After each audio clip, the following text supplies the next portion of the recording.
Everyone, आपका हार्दिक अभिनंदन है वीएससी के डिजिटल प्लेटफॉर्म पर। फिर से एक मैं नई चीज़ लेके आया हूँ, नया सोल्यूशन लेके आया हूँ आपके लिए। 57, 50 ऐसे ही कंटिन्यू ये सीरीज चल रही है और मैं आपको सीधा यहाँ से बता रहा हूँ, जब तक आप पेपर को सोल्यूशन नहीं करेंगे, उसे एनालिसिस नहीं करेंगे, चीज़ें समझ में नहीं आती हैं। कई बच्चों को क्या रहता है कि वो कई आपने सुना होगा कि मैं बिना मॉक टेस्ट ये पास हो गया, वो सिर्फ कहने वाली बातें होती हैं। क्योंकि जब तक आप प्रैक्टिस चीज़ों की नहीं करेंगे तो एग्जाम में अपीयर होने के लिए हमें पहले से ही उन चीज़ों के बारे में पता होना चाहिए, कैसे अटैम्प्ट करना है, किस तरीके की क्वेश्चन को पहले अटैम्प्ट करना है। तो ये चीज़ें हमें सीखनी होती है। यही चीज़ हम सीख रहे हैं इस सोल्यूशन के माध्यम से, और यही चीज़ एनालिसिस भी कर रहे हैं कि न्यू क्वेश्चन और क्या पूछा जा सकता है, और इनसे जो रिलेटेड ऑप्शनल जो क्वेश्चन होते हैं, ऑप्शन से और क्या नई चीज़ें बन सकती हैं, ऑप्शन को ऐसे कैसे और किस तरह से एलिब्रेट किया जा सकता है, उन्हीं चीज़ों के बारे में आज अपन सीखने वाले हैं। तो हार्दिक अभिनंदन है अगेन। तो अब जो पहला क्वेश्चन अपना आने वाला है बच्चों, वो देखिए। पहला क्वेश्चन ढंग से पढ़ना। देखो, सबसे पहला काम ही यही किया करो कि क्वेश्चन को आराम से पढ़ा करो। क्वेश्चन पढ़ते पढ़ते अगर आपको एग्जिस्ट माइंड में कुछ ना कुछ चीज़ें चल रही है तो आंसर करना आसान हो जाता है। जैसे तो मैं बताता हूँ आपको, देखिए कैसे। ठीक है, उस्ताद विलायत खान का नाम निम्नलिखित में किस भारतीय वाद्य यंत्र से संबंधित है? द नेम ऑफ उस्ताद विलायत Khan of associated with which of the following Indian musical instrument. आपसे सीधा यहाँ पे पूछा गया है कि भैया उस्ताद विलायत खान जो है वो किससे संबंधित हैं। तो आप ऑप्शन पढ़ेंगे सबसे पहले संतूर, फिर ऑप्शन देखेंगे बी ऑप्शन सितार, बांसुरी और तबला। तो हमारा जो आंसर हो जाता है बच्चों वो हो जाता है सितार। आंसर क्या हो जाता है बच्चों? सितार। आप हमारा आंसर हो जाता है। तो इस क्वेश्चन का आंसर तो ठीक है। एक आपने फेमस नाम है उस्ताद विलायत खान के, एक करीबी रहे हैं, आप फ्रेंड बोल सकते हो। ठीक है, तो एक है इनायत खान साहब। इनायत खान भी सितार के लिए बहुत फेमस रहे हैं बच्चों। इनायत खान साहब जो हैं, इनायत खान साहब जो रहे हैं वो भी सितार वादकों की लिस्ट में आते हैं, क्योंकि ये प्रीवियस एग्जाम में पूछे हुए दोनों क्वेश्चन है सितार के लिए। उस्ताद विलायत खान तो यहाँ पे पूछ लिया गया है, और इनायत खान मैं आपको वैसे बता देता हूँ रैंडमली, क्योंकि ये बहुत बार क्वेश्चन पूछा गया। दूसरा, तबला को लेके बात करते हैं। तबला की जब बात आती है तो जाकिर हुसैन बहुत बड़ा नाम है बच्चों तबला को लेकर। जाकिर हुसैन का नाम क्या आता है? बहुत बड़ा नाम है, और सबसे कम उम्र में एज ए म्यूजिशियन इनको पद्मश्री से सम्मानित किया गया। देखो, मैं आपको पर्टिकुलर नाम बता रहा हूँ जो बार बार आपके एग्जाम में रिवाइज होते हैं। जैसे अभी आया, मैं संतूर का नाम लेता हूँ, तो संतूर में सबसे ज़्यादा नाम जो लिया गया बच्चों शिव कुमार साहब का लिया गया है। किनका लिया गया है? शिव कुमार शर्मा। मैं शिव कुमार ही लिख देता हूँ, ठीक है, शिव कुमार का। बांसुरी की बात करता हूँ तो हरिप्रसाद चौरसिया। ये वो है नाम है जो आपके एसएससी एग्जाम की अगर मैं बात करता हूँ तो 20 बार रिवाइज हो चुके हैं ये। देखो, एक क्वेश्चन 20 से 25 बार जब रिवाइज हो रहा है, मैं बड़ी जिम्मेदारी के साथ ये बोल रहा हूँ, ये चीज़ें ऐसे नहीं बोल रहा हूँ कि हाँ सर आपने बोल दिए। 20 से 25 बार ये नाम आ चुके हैं आपके एग्जाम में। तो वही चीज़ें अगर रिवाइज हो रही हैं तो भैया तभी भी अपन एग्जाम में गलत कर रहे हैं। तो ये बहुत बड़ा नुकसान है आपके लिए। ठीक है, ना तो टीचर का नुकसान है ना इंस्टीट्यूट का, ये नुकसान सीधा आपका है। ठीक है, आइए तो आप ये ध्यान से पढ़ना जो मैं आपको नाम यहाँ पे बताने वाला हूँ। देखिए, इनायत खान का नाम बताया एक मैंने। इनायत खान साहब जो संबंधित है वो सितार से हैं। तबला में मैंने नाम बताया जाकिर हुसैन, और जाकिर हुसैन को पद्मश्री मिला था सबसे कम एज में बच्चों, पद्मश्री से सम्मानित किया। अब पद्म विभूषण से भी हो चुके हैं, ऐसी बात नहीं है, लेकिन अभी हमें सबसे कम उम्र में पद्मश्री मिला था इनको। ठीक है, आओ संतूर का नाम आया तो शिव कुमार आया, और बांसुरी में आया हरिप्रसाद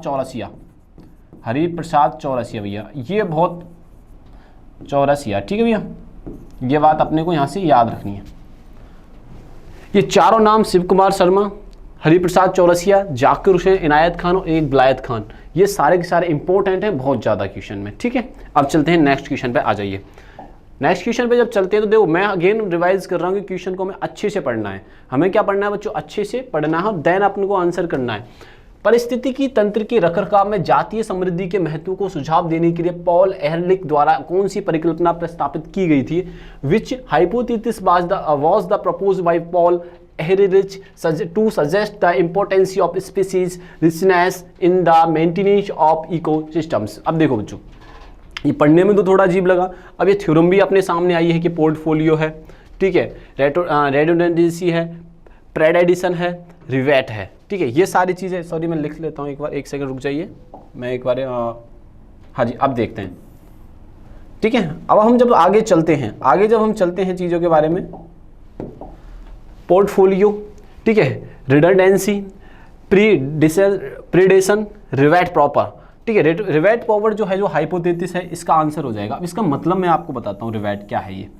ठीक है। देखो देखो हमारे परिस्थिति की तंत्र में बहुत सारे जीव जंतु पाए जाते हैं। अब जीव जंतुओं की जो स्पेसीज है उनकी समृद्धि के लिए कार्य करना है। जैसे जंगल में जानवर रहते हैं, जंगल में जो लुप्त हो रहे जानवर है, मैं एक एग्जांपल दे रहा हूँ रैंडमली, ऐसे आपको ये समझ में आ सके कैसे काम कर रहा है। जंगल में जो लुप्त हो रहे जानवर हैं, जंगल में कौन हो रहा है, लुप्त हो रहे जानवर हैं या स्पेसीज हैं, उनकी समृद्धि के लिए काम करना। मैं सीधा सीधा कहूँ तो स्पीसीज की समृद्धि के लिए काम करना, ठीक है, स्पीसीज की समृद्धि के लिए कार्य करना,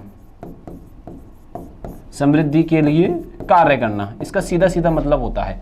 बात समझ में आएगी नहीं? रिवर्ट पॉपर हाइपोथेसिस, ठीक है, ये बात आप लोग यहाँ से ध्यान रखिएगा। तो इसका क्वेश्चन का आंसर हो जाएगा डी आंसर हो जाएगा। ठीक है, आगे चलते हैं, आगे और चीजों के बारे में और देखते हैं। Who said PURA is one of the mechanism which will be utilized for transforming our village into productive economic zone। निम्नलिखित में किसने कहा कि PURA पूरा उन तंत्रों में से है एक है जिसका उपयोग हमारे गांव को उत्पादक आर्थिक क्षेत्र में बदलने के लिए किया जाएगा। किस व्यक्ति ने कहा? ये थोड़ा सा पढ़ने में ऐसे लग रहा है, लेकिन जो स्टेटमेंट जब आती है तो इसकी स्टेटमेंट क्या आती है वो मैं बताता हूँ। देखो, ये स्टेटमेंट एक व्यक्ति ने दी, एक बुक में मिली हमें स्टेटमेंट। ये बुक हमें कहाँ पे देखने के लिए, कौन सी बुक में मिली? एक बुक है बच्चों, बुक का नाम क्या है वो मैं बता देता हूँ आपको। बुक का जो नाम है वो है टारगेट 3 बिलियन। बुक का नाम क्या है? Target 3 billion. उसमें ये स्टेट देखने को मिलती है, जो स्टेटमेंट है टारगेट 3 बिलियन। ये जो स्टेटमेंट देते हैं वो, ये बुक भी किसकी है? ये है एपीजे अब्दुल कलाम। एक और इनके साथ लिखने वाले हैं, लेकिन हम अभी याद रखेंगे एपीजे अब्दुल कलाम। एपीजे अब्दुल कलाम की क्या है? ये बुक है, एपीजे अब्दुल कलाम की ये बुक है। एपीजे अब्दुल कलाम क्या कहते हैं बच्चों, वो ध्यान रखिएगा। इसके अकॉर्डिंग मैं बताता हूँ कि गाँव को ऐसे डेवलप करना है शहरों के जैसे। ये स्टेटमेंट मेन स्टेटमेंट है कि गाँव को कैसे डेवलप करना है, शहरों के जैसे। गाँव को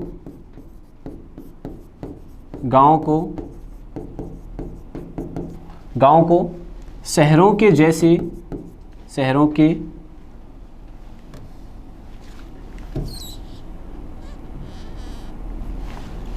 के जैसे विकास करना। जैसा शहरों में विकास हो रहा है वही सारा विकास कहाँ करना, अपन को गांव में करना है। ठीक है, ये किसकी स्टेटमेंट है? एपीजे अब्दुल कलाम की। बच्चों क्या है? ये स्टेटमेंट है। स्टेटमेंट की बुक का भी नाम मैंने आपको बता दिया है।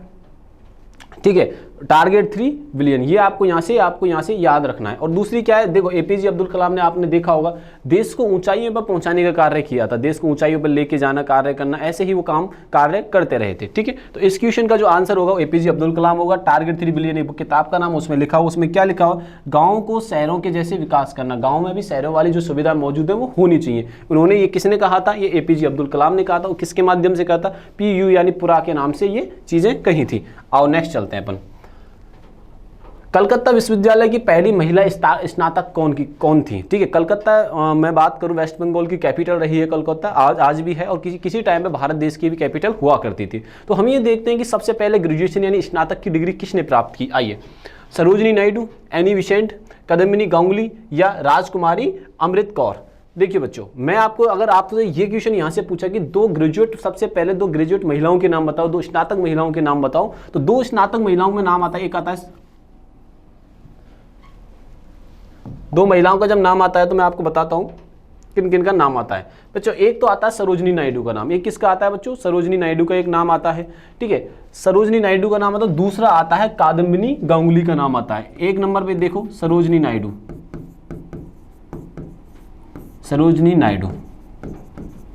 ठीक है, और दूसरा आता है कादम्बिनी गांगुली। सर दोनों आंसर? अरे नहीं भाई, ये दोनों ग्रेजुएट थी। ये ब्रिटिश एम्पायर के दौरान दोनों की दोनों क्या थी? कादम्बिनी गांगुली, दोनों ग्रेजुएट महिलाएं थी।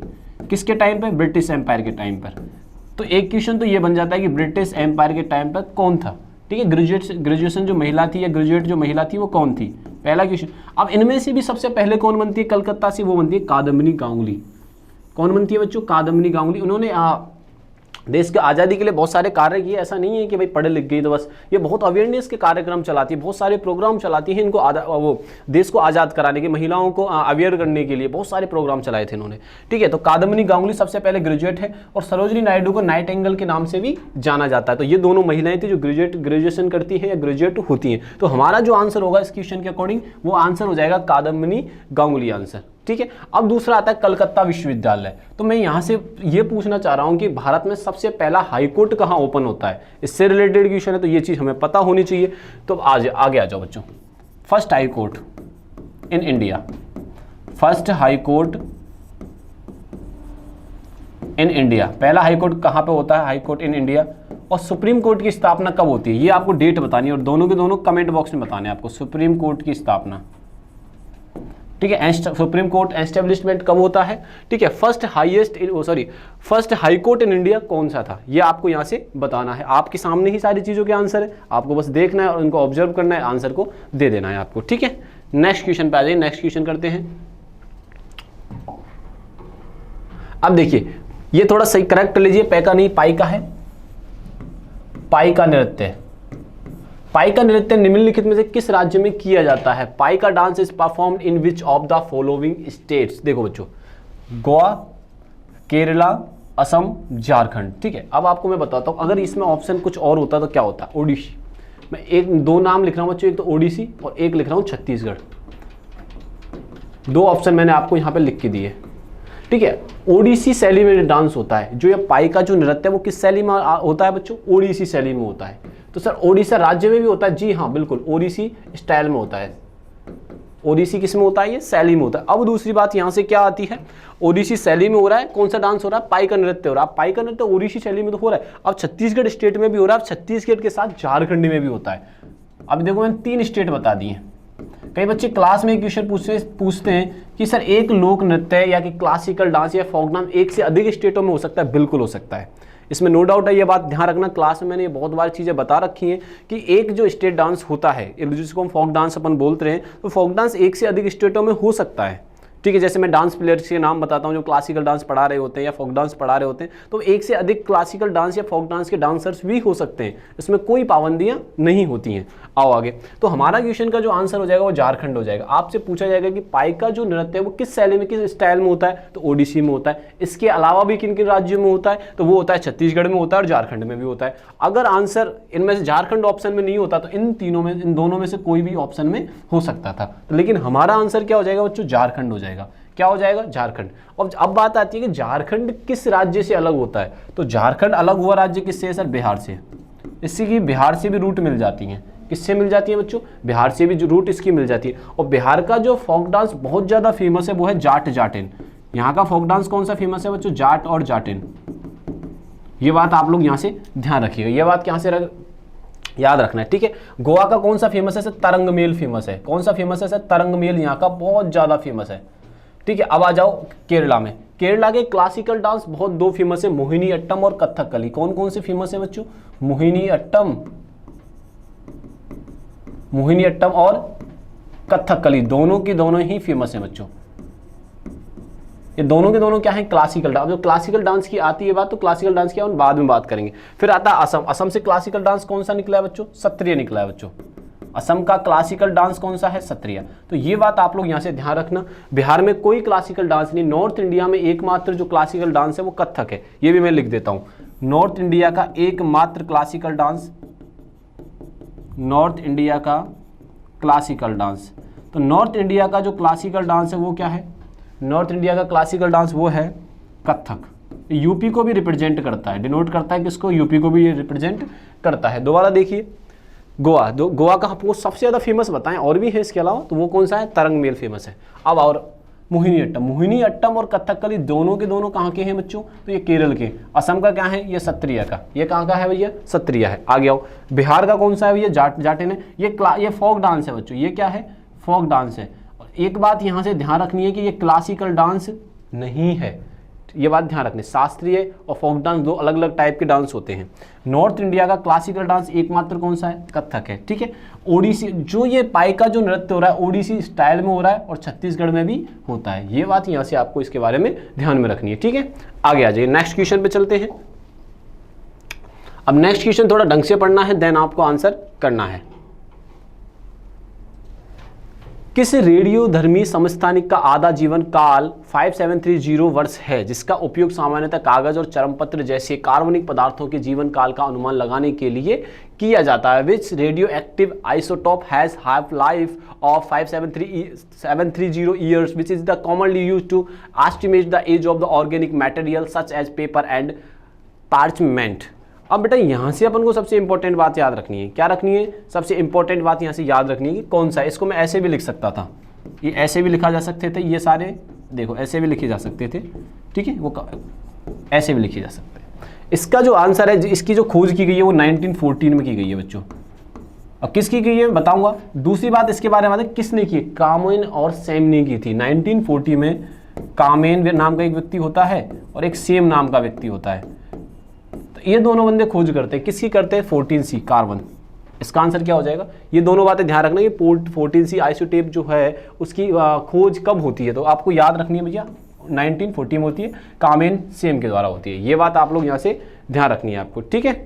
आगे चलते हैं, इसमें कोई दिक्कत? चलें आगे, ठीक है, ये बात ध्यान रखिएगा। आगे आगे आ जाओ। देखिए, a father was speaking about the rich cultural heritage of India to his young son and his teenager friends. The fundamental duty in which article was the father promoting. एक पिता अपने नौजवान बेटे और उसके किशोर मित्रों को भारत की समृद्ध सांस्कृतिक विरासत के बारे में बता रहा था। पिता के किस अनुच्छेद में मौलिक कर्तव्यों का विचार रहे हैं बच्चों? ये आपको हमको ये चीजें बतानी है। देखो, मौलिक कर्तव्य, ठीक है, मौलिक कर्तव्य की जो देखो लगभग सब चीज़ें, लेकिन हमें जो ये केस दिया गया है, जैसे लॉ पढ़ते हैं ना अपन, लॉ में से सारी चीज़ें केस दिया जाता है। केस है भाई ये, अब तुम बताओ किस सेक्शन से, वो ही चीज़ें हमसे पूछ ली गई हैं यहाँ पे। तो यहाँ पे क्वेश्चन क्या है? देखो, एक पिता अपने नौजवान बेटे और उसके किशोर मित्रों को समृद्ध सांस्कृतिक विरासत के बारे में बता रहा है, मतलब हमारे हेरिटेज के बारे में बता रहा। तो इसका जो आंसर होगा वो क्या होगा? ये हो जाएगा आर्टिकल 51AF।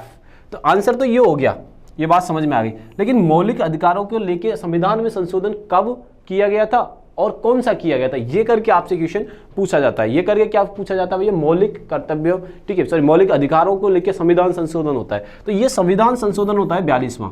संविधान संशोधन कौन सा होता है? संविधान संशोधन जो होता है ना बच्चों, वो होता है 42वां, 42 यानी कि 42वां होता है, ठीक है। कब होता है? 1976 में होता है। ये दोनों बातें बहुत बार एग्जाम में, एक लाइन मैंने स्टार्टिंग में बोली थी आपको कि मैं जिम्मेदारी के साथ बोल रहा हूँ कि कई बार 42 जो अमेंडमेंट्स है संविधान का, कॉन्स्टिट्यूशन जो अमेंडमेंट्स है 42 नंबर का, ये कई बार आपको एग्जाम में पूछा गया है कि वो किससे रिलेटेड है और कब हुआ था। ये रिवाइज क्वेश्चन है बच्चों, ये बहुत बार ये पूछा गया है, ठीक है। इससे समिति भी आपसे पूछ ली जाती है, आपसे इसकी समिति भी जब पूछी जाती है तो क्या आंसर आता है? स्वर्ण सिंह समिति का नाम आता है। समिति कौन सी आती है बच्चों? स्वर्ण सिंह समिति आ जाती है। तो समिति के बारे में ये आप लोग यहां से ध्यान रखिएगा, स्वर्ण सिंह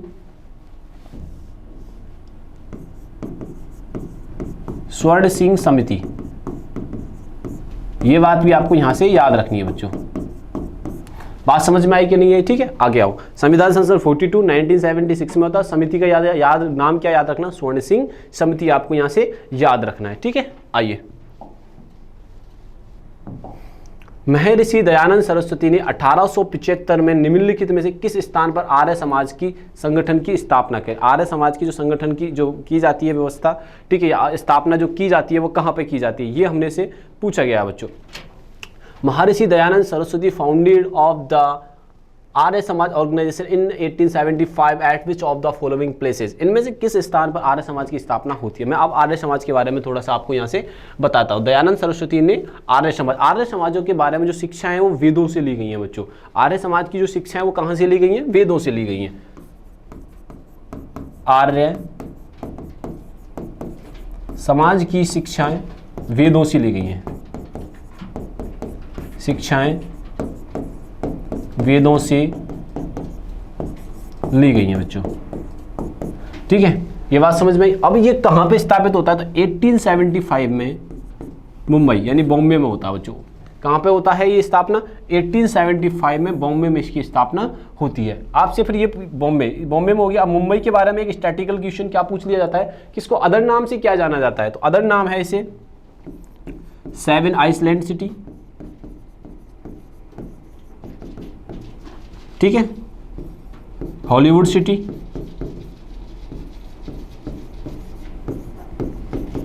और फाइनेंशियल कैपिटल ऑफ इंडिया क्या है बच्चों?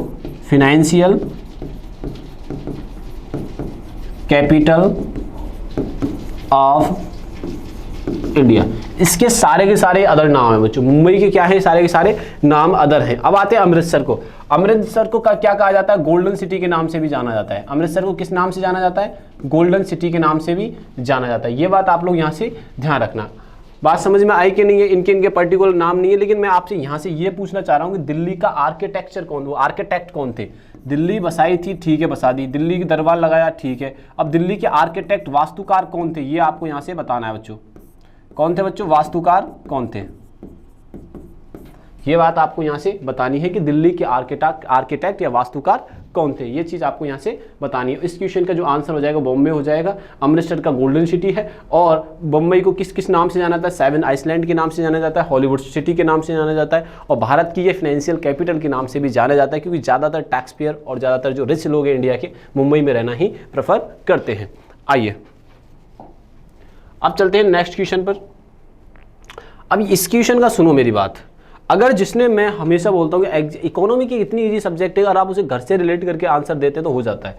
जिसने भी कैपिटल या असेट के बारे में या लायबिलिटीज़ के बारे में कुछ भी पढ़ा है, इसका आंसर कर लेगा। लिटरली मैं आपको बता रहा हूँ, अगर थोड़ा बहुत भी जो पढ़ के आया वो कर लेगा। अगर वो जो कुछ भी नहीं पढ़ रखा उसका तो भाई मैं ही क्या करूँगा। ठीक है, आओ। विच of the following is an example of capital receipt. हमें जो आंसर देना है कि इनमें से ये बताना है कि कैपिटल रिसिप्ट है क्या। निम्नलिखित में से क्या पूंजीगत प्राप्ति का एक उदाहरण है? आप ढंग से पढ़िएगा क्वेश्चन को तो आप आराम से आंसर आप दे पाएंगे। अगर ढंग से क्वेश्चन को पढ़ेंगे तो क्या हो पाएगा, इसका आसानी से जो आंसर दे पाएंगे। आओ।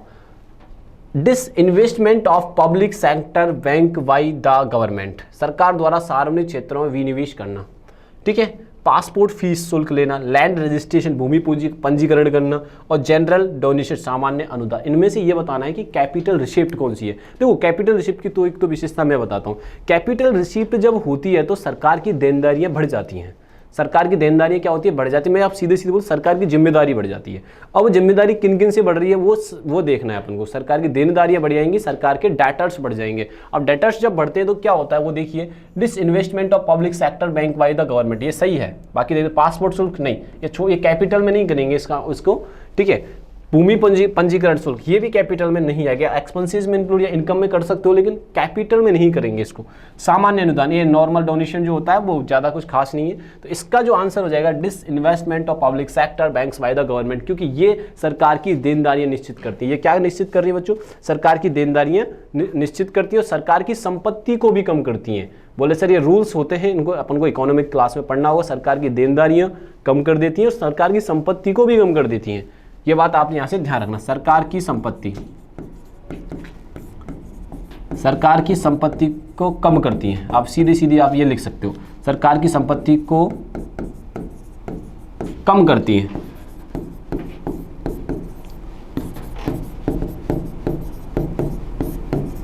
सरकार की देनदारियों को बढ़ा देती है। बात दोनों अपोजिट है, ध्यान रखना। ढंग से देखोगे तो आप समझ आ जाएगा। सरकार की देनदारियों को बढ़ा देती है, देनदारियों को बढ़ा देती है। ठीक है। असेट और डेटर्स। ठीक है। देनदारी बोले तो डेटर। ठीक है। आ जाओ आगे चलते हैं। नेक्स्ट चलते हैं 35 में। यात्री इब्न बतूता निम्नलिखित में से किस देश का था, किस देश से आया था? इब्न बतूता ये traveller held from which of the following country. इनमें से किस कंट्री में से इब्न बतूता आता है? इससे इब्न बतूता से बहुत सारे क्वेश्चन आते हैं भाई। किसके टाइम काल पे आता है, ठीक है, किस देश से आता है, क्या करने आता है, तो आपको ये सारी चीज़ें जानना जरूरी है। इब्न बतूता जो मोस्टली कुछ चाइनीज ट्रैवलर भी आते हैं। ठीक है। तो ऐसे करके बहुत सारी चीज़ें आई हुई हैं। ट्रैवलर से लेके क्वेश्चन आपके एग्जाम में आता है। तो इस ट्रैवलर का आंसर क्या होगा वो देखते हैं अपन लोग। यात्री इब्न बतूता निम्नलिखित में किस देश से है? अफगानिस्तान, ईरान, मंगोलिया और मोरक्को। देखिए भैया, और जिसको मतलब थोड़ा बहुत हिस्ट्री पढ़ लेता है ना तो उसको ये आने लग जाता है ट्रैवलर के बारे में। आ जाओ। इस ट्रैवलर का जो आंसर होगा वो होगा मोरक्को। ये कहाँ से आया था भैया? मोरक्को से आया था। इब्न बतूता मोरक्को से आया था। और किसके शासनकाल में आया था? तो मोहम्मद बिन तुगलक के में आया था, मोहम्मद बिन तुगलक। ठीक है, मोहम्मद बिन जो तुगलक था वो किससे रिलेटेड रखते थे भैया? दिल्ली सल्तनत के लोग थे। किसके लोग थे? दिल्ली सल्तनत। अब मैं ये पूछता हूँ यहाँ से कमेंट बॉक्स में आपको आंसर बताना है कि दिल्ली सल्तनत की लैंग्वेज क्या थी?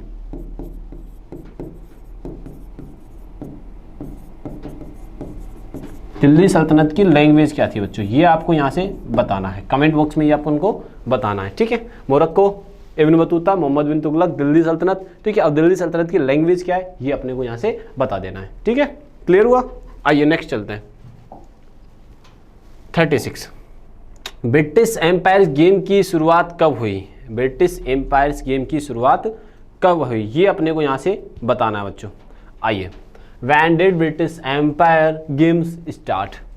1936, 1934, 1930 या 1938। देखो ब्रिटिश जो गेम स्टार्ट हुए, मैं कॉमनवेल्थ भी नाम होता है इनका ना, टाइम पे नाम चेंज होता रहा है।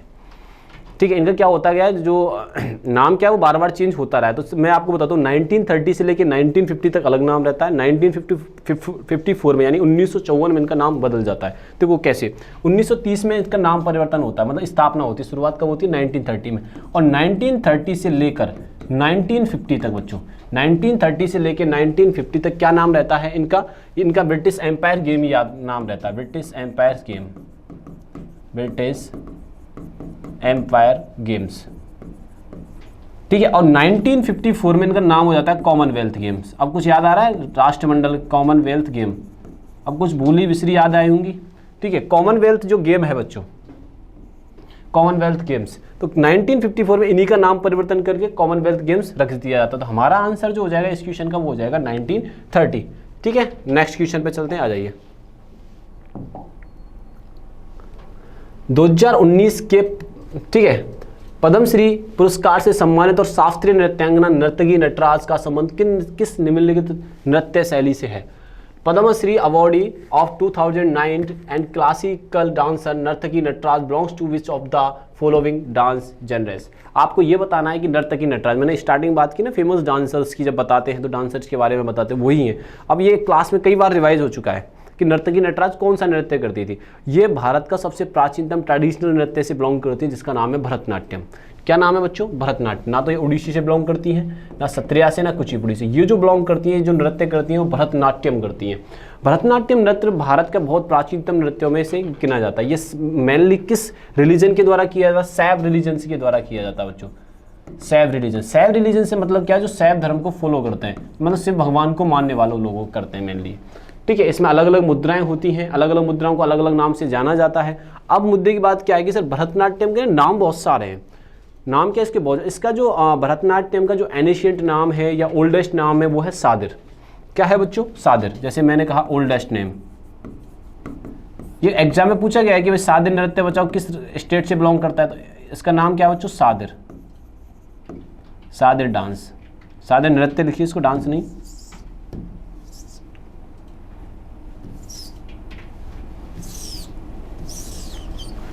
एनिशिएंट सादिर नृत्य। ठीक है, अब आओ आगे। ओडिसी आया, सॉरी भरतनाट्यम शैव रिलीजन वाले करते हैं। ओल्डेस्ट नेम क्या है? एनिशिएंट नेम क्या है इसका? सादिर नृत्य। इसके अलावा भी देखो नाम क्या क्या है बच्चों। एक है इसका दासी अट्टम। क्या नाम है बच्चों? दासी अट्टम।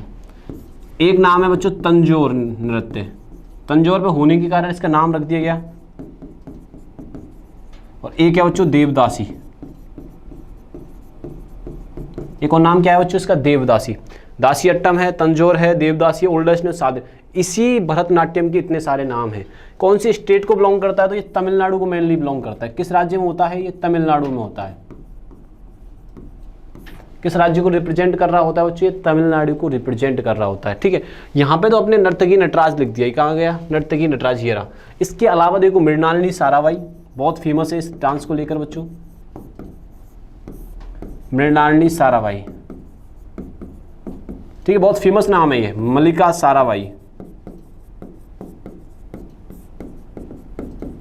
मल्लिका साराभाई। बात समझ में आई कि नहीं? इसके अलावा कौन है वो देखिए। यामिनी कृष्णामूर्ति,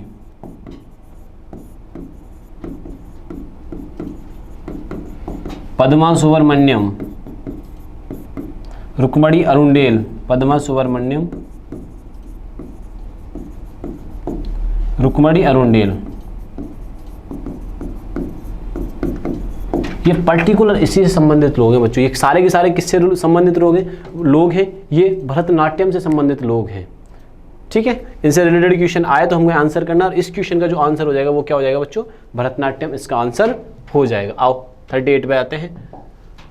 निम्नलिखित में से कौन सी भारतीय संविधान की विशेषता है? इन ये चार जो विशेषताएं दे रखी हैं उनमें से ये बताना है कि भारत के संविधान की कौन सी विशेषता है। विच of the following is the feature of the Indian constitution? आओ देखते हैं। लेंथीएस्ट रिटन कॉन्स्टिट्यूशन, हाँ सबसे लंबा लिखित संविधान है, बिल्कुल सही बात है भाई। हमारा जो भारत का संविधान है वो लिखित सबसे लंबा है संविधान। ठीक है, आगे आओ। रिजिड कॉन्स्टिट्यूशन, कठोर संविधान है। नहीं यार, ऐसा तो कुछ भी नहीं है भाई, कठोर तो नहीं है कि हम फिर फॉलो कैसे कर रहे होते कठोर होता तो। Presidential form of the government, राष्ट्रपति शासन व्यवस्था है कि नहीं? ठीक है, ड्यूल सिटीजनशिप नहीं है भैया, ड्यूल सिटीजनशिप यानी दोहरी नागरिकता नहीं है।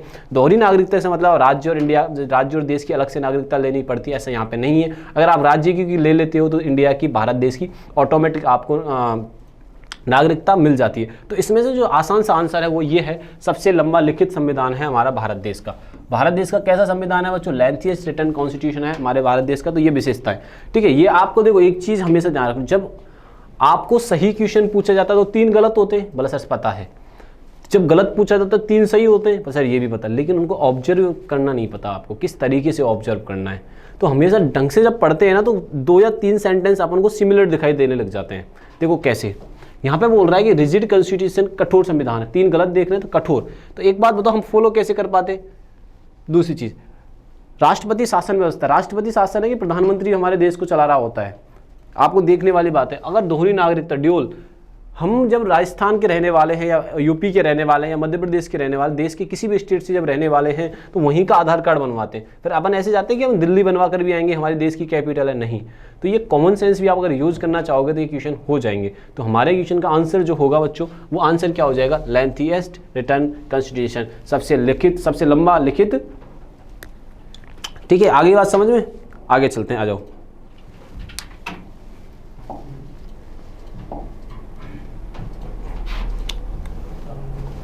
राधा कृष्ण की अध्यक्षता वाली समिति ने किसकी सिफारिश की थी?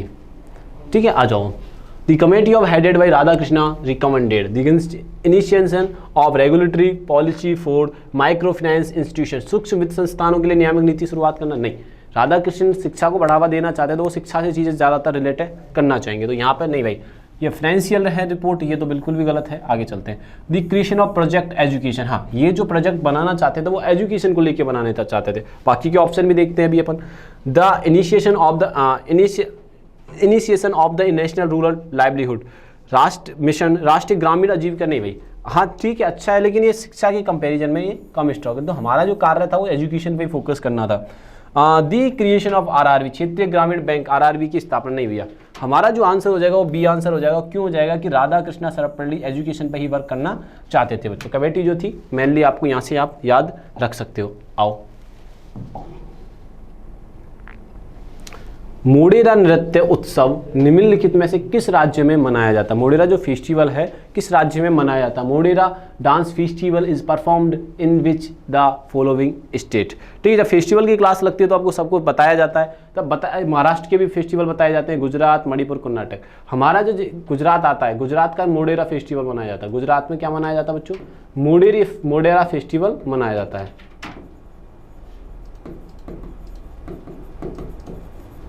कहाँ मनाया जाता है? गुजरात के अंदर ये मोढेरा फेस्टिवल मनाया जाता है। अब यहाँ से आती है चीज़ें नल, जैसे मैं बोलूँ गणेश चतुर्थी, मैं क्या बोल रहा हूँ बच्चों? गणेश चतुर्थी। गणेश चतुर्थी कहाँ की फेमस है बच्चों?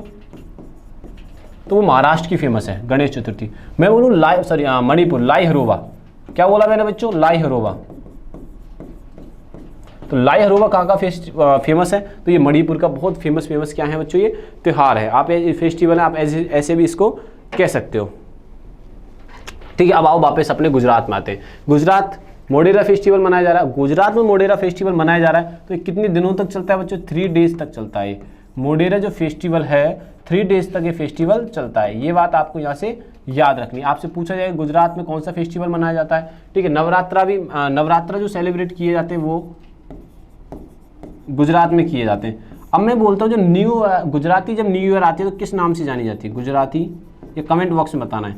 गुजराती न्यू ईयर, ये आपको कमेंट बॉक्स में बताना है कि किस नाम से जानी जाती है बच्चों, ठीक है। आओ नेक्स्ट चलते हैं अपन।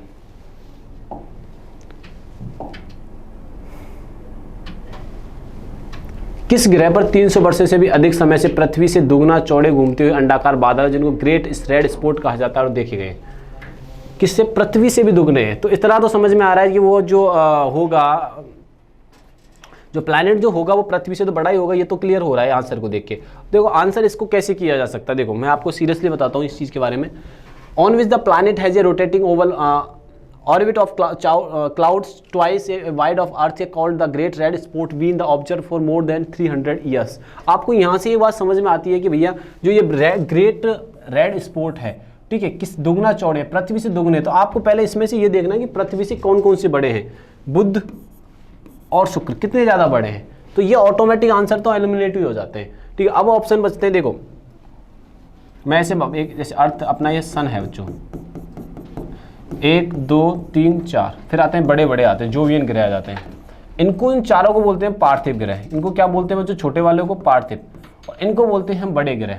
किनको? इनको क्या बोलते हैं? बड़े, यानी कि जोवियन ग्रह बोलते हैं। इनको क्या बोल देते हैं? जोवियन ग्रह बोलते हैं। अब मेरे को कहना क्या है बच्चों, जोवियन ग्रह बड़े हैं, लेकिन ये मरकरी और शुक्र दोनों के दोनों पार्थिव में शामिल होते हैं। इनके अलावा कौन कौन से होते हैं? मार्स भी शामिल होता है और अर्थ भी शामिल होता है। Mars and earth. और कौन सा है बच्चों? मरकरी है एक, मैं ऐसे रैंडम नाम लिख देता हूँ, वीनस है। ऐसे करके नाम आते हैं। तो ये 4 तो इसमें आ जाते हैं। इसका मतलब ये इससे तो बड़े ही होंगे जोवियन ग्रह। तो हमारा ऑप्शन है नेपच्यून और जुपिटर। अब ये विशेषता देखनी है 300, तो ये जो विशेषता हमें दिखाई देती है वो जुपिटर में दिखाई देती है। कहाँ पे दिखाई देती है?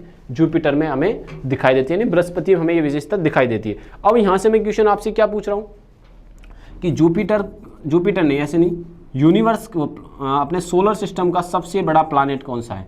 सोलर सिस्टम का सबसे बड़ा ग्रह कौन सा है? सोलर सिस्टम का सबसे बड़ा उपग्रह।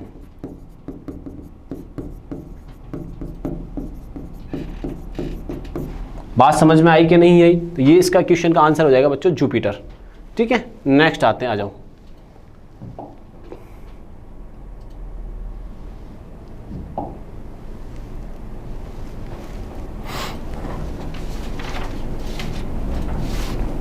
आइए आगे चलते हैं। विच of the following is the right relationship between geometrical length and magnetic length. ये थोड़ा क्वेश्चन क्या है, इनकम्प्लीट है, इसको मैं कंप्लीट कर देता हूँ, ठीक है। मेरे को ऑप्शन देख के लगा तो ये थोड़ा गलत नहीं है, बट थोड़ा एक मिसप्रिंट हो गया। ज्यामितीय लंबाई, ठीक है, ज्यामितीय लंबाई और चुंबकीय लंबाई के बीच निम्नलिखित में कौन सा संबंध होता है? इसके बीच जो संबंध होता है ना बच्चों, LM 5/6 मल्टीप्लाई लॉन्गिट्यूड, ये संबंध होता है बच्चों, ठीक है। ये इसमें लगना भूल गया तो आंसर हमारा इस हिसाब से सी हो जाएगा। अगर उसको मानना चाहो तो उसको भी मान सकते हो, लेकिन इसको भी मान सकते हो आप। लेकिन यहाँ पे अपन यहाँ पे सी को कर रहे हैं, यहाँ पे आंसर किसको कर रहे हैं? सी में। बात समझ में आई कि नहीं? जिसमें ये ऑप्शन होगा मुझे, ठीक है, आपके पेपर में जो ऑप्शन होगा इनमें से ये ऑप्शन जहाँ पर भी दे रखा है वो इसका आंसर हो जाएगा बच्चों। ये बात समझ में आई कि नहीं आई आपको? ठीक है, आगे चले क्या? आ जाओ आगे चलते हैं।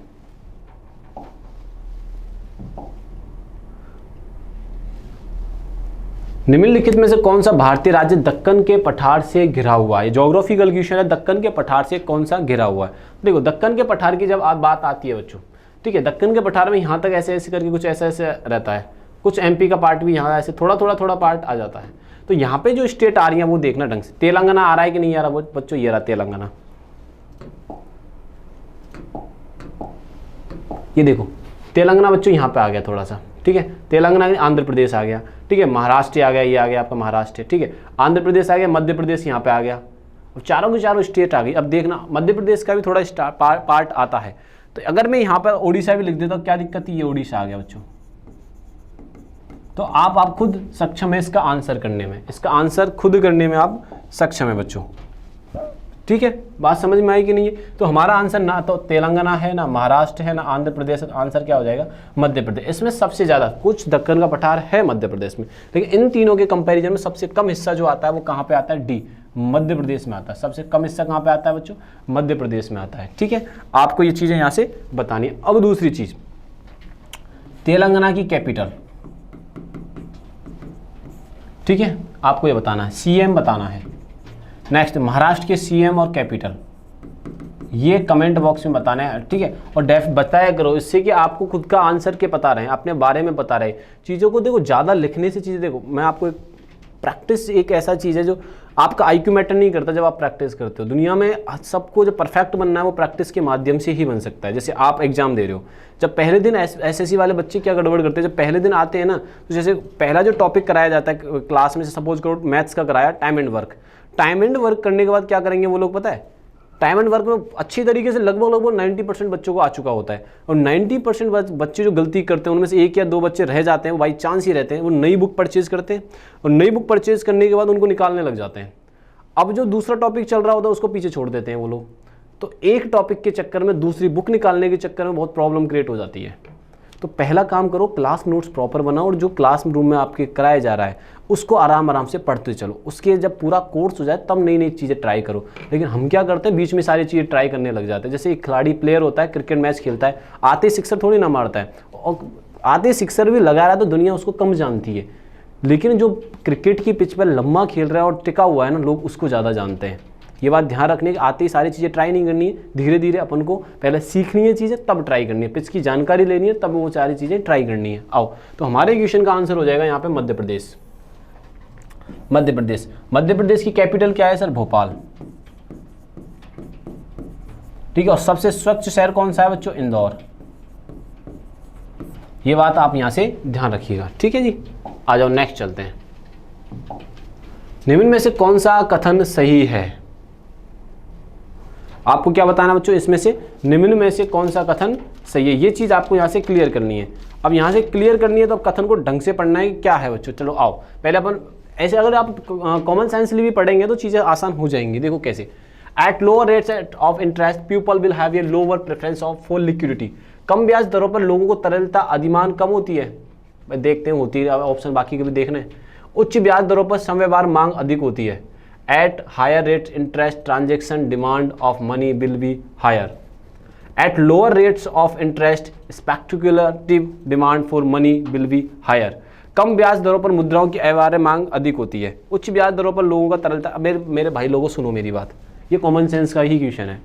जब कम ब्याज दर बढ़ती है, जैसे मैं आपको एक छोटा सा एग्जांपल, जैसे साहूकार होते हैं या जमींदार होते हैं, जब हम उनसे पैसा लेने जाते हैं, जैसे इमरजेंसी है, तो वो क्या करते हैं, ब्याज बढ़ा चढ़ा के बताते, बोल 2 रुपये सैकड़ा, 3 रुपये सैकड़ा, 4 रुपये सैकड़ा। तो ऐसे इसके ब्याज दर बढ़ रहा है, तो उसके लिक्विडिटी पे क्या फर्क पड़ता है? पहला क्वेश्चन तो ये मैं आपसे पूछा।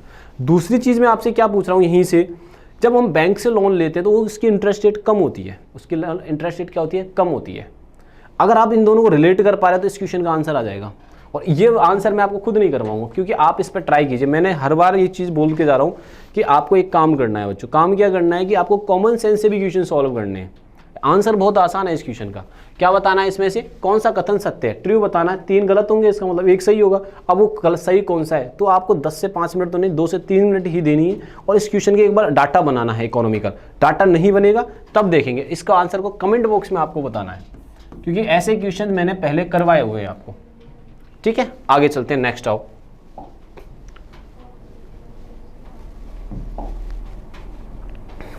बॉक्सिंग फेडरेशन ऑफ इंडिया ने हाल ही में किस संगठन के सदस्य बनने की सहमति व्यक्त की है बच्चों? Olympic box committee, world boxing federation, world professional box federation, विश्व पेशेवर मुक्केबाजी। तो यहाँ पर किसकी बनने की है भैया? वर्ल्ड बॉक्सिंग यानी विश्व मुक्केबाजी। Which organization did the Boxing Federation of India recently agree to become a member of? तो member of World Boxing। इसका आंसर क्या याद रखना है अपन को? वर्ल्ड बॉक्सिंग बच्चों याद यहाँ से रखना है। आंसर आ गया कि नहीं आया देख लो आप। ठीक है, आगे जाओ, नेक्स्ट चलते हैं, नेक्स्ट क्वेश्चन पर। ब्राइडन कोर्स को सट्टेबाजी के उल्लंघन के लिए 3 महीने के लिए सभी क्रिकेट से प्रतिबंध कर दिया गया, वो किस देश से बिलोंग करते हैं? तो ये जो क्रिकेटर बिलोंग करते हैं वो इंग्लैंड से बिलोंग करते हैं बच्चों। कहाँ से? ब्राइडन कार्ड्स कहाँ से हैं? इंग्लैंड से, ना तो बांग्लादेश से, ना साउथ ऑस्ट्रेलिया से, ना साउथ अफ्रीका से। तो 3 महीने के लिए बैन कर दिए गए। और किस देश से बिलोंग करती हैं? इंग्लैंड से बिलोंग करते हैं। अब आपसे यहाँ से एक और क्वेश्चन क्या पूछा जा सकता है कि इंग्लैंड के न्यू प्राइम मिनिस्टर कौन बने हैं? इंग्लैंड के न्यू प्राइम मिनिस्टर कौन बने हैं? तो ये आपको कमेंट बॉक्स में बताना है, ठीक है। इंग्लैंड के न्यू प्राइम मिनिस्टर कौन बने ये आपको बताना है, ठीक है। बांग्लादेश के प्राइम मिनिस्टर अभी करंट में, क्योंकि अभी बांग्लादेश जल रहा है बच्चों, बांग्लादेश में कुछ हिंसात्मक बातें चल रही है, तो वो चर्चा का विषय बना है। और करंट अफेयर्स में जो चीज़ें ज़्यादा पूछी जाती है, जो चर्चा का विषय बनी हुई होती है, और चर्चा के विषयों में बांग्लादेश अभी पूरी तरीके से जल रहा है, क्योंकि वहाँ पर कुछ अमेंडमेंट्स किए गए हैं चीज़ों को लेकर, कुछ एम्प्लॉयमेंट को लेकर, आप ये कह सकते हो रोजगार को लेकर। तो उससे लेकर शेख हसीना का वहाँ पर विरोध कर रहे हैं लोग। तो यहाँ की जो प्राइम मिनिस्टर है वो कौन है? शेख हसीना, ठीक है। आ जाओ, ऑस्ट्रेलिया एंड साउथ अफ्रीका, इनके आपको इसका प्रेसिडेंट और इनके प्राइम मिनिस्टर से आपको बताना है, विद कैपिटल बताना है। कैपिटल भी हमसे पूछ ली जाती है। साउथ अफ्रीका की 3 अलग अलग कैपिटल है, ये ध्यान रखना, एडमिनिस्ट्रेशन अलग है, ठीक है। मैं आपको तीनों कैपिटल के बारे में बताऊंगा, लेकिन पहले आपको ये देखना है कि तीनों कैपिटल अलग अलग हैं, ये बात ध्यान रखना है इसकी, ठीक है। आओ नेक्स्ट चलते हैं। विश्व साइडर दिवस हर साल किस दिन मनाया जाता है? तो विश्व साइडर दिवस जो मनाया जाता है हर साल 3 जून को मनाया जाता है बच्चों। विश्व साइडर दिवस हर साल कब मनाया जाता है? ये मनाया जाता है भैया 3 जून को मनाया जाता है। कब मनाया जाता है बच्चों? विश्व साइडर दिवस कब मनाया जाता है? 3 जून को मनाया जाता है। आओ नेक्स्ट चलते हैं 48 में। हाल ही में कौन सी कंपनी 8 लाख करोड़ रुपए से अधिक बाजार पूंजीकरण वाली 7वीं भारतीय कंपनी बन गई है? तो ये बहुत चर्चा का विषय रहा है कि 7वीं कंपनी, जैसे रिलायंस हुआ, अडानी हुआ, वो 7 लाख करोड़ से बहुत ज़्यादा है। तो उनमें से एक नाम जब आता है तो उसकी अभी जो करंट में शामिल हुई वो है एसबीआई बच्चों। कौन सी कंपनी है, कौन सी बैंक कह सकते हो आप? एसबीआई। ना टीसीएस है, ना आईसीआई है, ना एचडीएफसी है। तो हमारा आंसर क्या हो जाएगा बच्चों? एसबीआई हो जाएगा। तो इस क्वेश्चन का आंसर हमें क्या करना है? एसबीआई करना है। आओ, भारतीय विदेश व्यापार संस्थान, भारतीय, ठीक है, भारतीय विदेश व्यापार संस्थान के कुलपति के रूप में किसे नियुक्त किया गया है?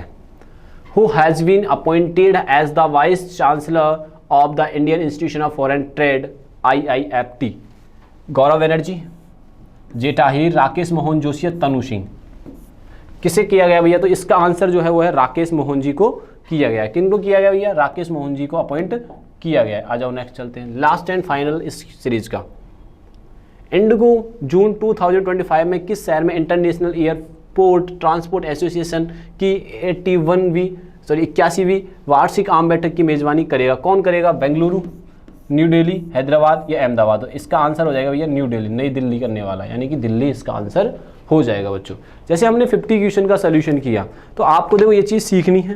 नई चीज़ क्या सीखी उसे लिखना है। आप इसे मॉक टेस्ट की तरह, आपने जो टेस्ट दिया उसे एनालिसिस की तरह, दोनों चीज़ देख सकते। आप इसे फास्ट फॉरवर्डिंग करके भी देख सकते हैं।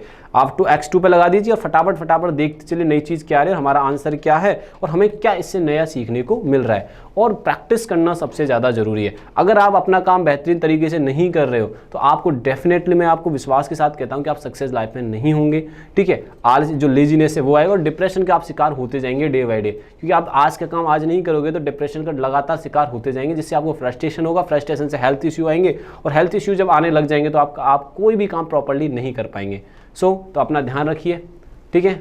और अगले क्वेश्चन में फिर से मैं आपसे अगले क्वेश्चन पेपर में फिर से मिलता हूँ। तब तक के लिए थैंक यू, धन्यवाद।